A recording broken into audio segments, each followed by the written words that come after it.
In a world where Muslims were facing misunderstanding and growing prejudice, one leader rose to defend their honor. Imran Khan, the voice of around 2 billion Muslims. At the United Nations and other global fora, he fearlessly spoke against the rising tide of Islamophobia. He defended the dignity of Islam and the sacred honor of our beloved Prophet Muhammad, peace be upon him. The Prophet lives in our hearts. When he's ridiculed, when he's insulted, it hurts. As we human know, we human beings understand one thing: the pain of the heart is far, far, far more hurtful than physical pain. And that's why the Muslims react. When silence had become the easy choice, his words ignited hope and pride in the hearts of Muslims worldwide, shining a light on their struggles and awakening the conscience of the world. After 9/11, the word Islamic terrorism, Islamic radicalism.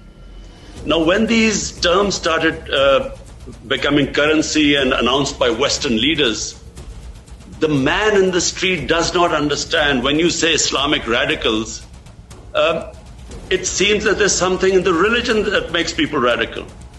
And the man in the street cannot distinguish between a moderate Muslim and a radical Muslim. Terrorism has no religion. He wrote letters to Muslim leaders across the world urging unity to combat the rising tide of Islamophobia.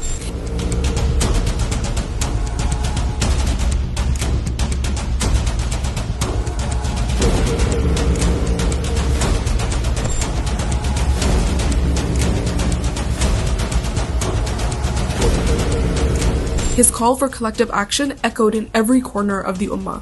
Under his leadership, Pakistan had the privilege of hosting historic OIC sessions which united the Muslim world against Islamophobia. The Muslims do not allow freedom of expression. So Muslim world is intolerant. It doesn't allow freedom of expression. They were able to vilify our religion. And yet there was no coherent response from the Muslim world. And therefore, we kept into the cycle. Every few years, there would be some cartoons, insulting cartoons against our Prophet. Every few years, there would be something insulting him. We would respond. There would be some act of extremists. They would not respond. So this Islamophobia, this cycle kept getting worse. And poor Muslims living in Western societies kept suffering. Because of his unwavering courage and relentless efforts, this assembly should declare an international day, combat Islamophobia, and build a coalition to fight the scourge that splits humanity. March 15th is now recognized as the International Day to Combat Islamophobia, a historic milestone inspired by his vision, his voice, and his stand for truth. Imran Khan didn't just speak for a nation, he stood for an entire ummah. Do not use freedom of speech to cause us pain by insulting our holy prophet. That's all we want.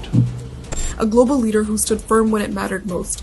He proved that when one man stands for justice, the world is compelled to listen.